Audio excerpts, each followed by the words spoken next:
Hey everyone, in this quick video, I will guide you through how to withdraw money from your Parimatch account if you are in India. Let's get started.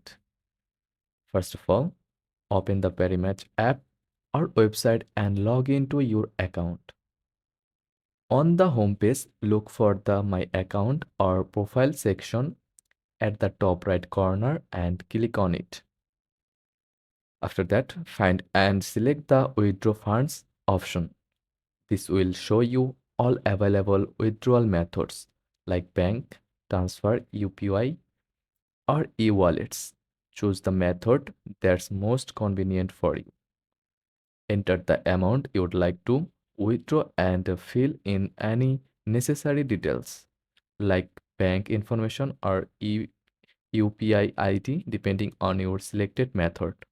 And finally, double check your information and hit confirm to process the withdrawal. Keep in mind that processing times can vary, so it might take a few hours or even a couple of days to receive your funds. That's it. Thanks for watching and don't forget to like and subscribe for more helpful tips.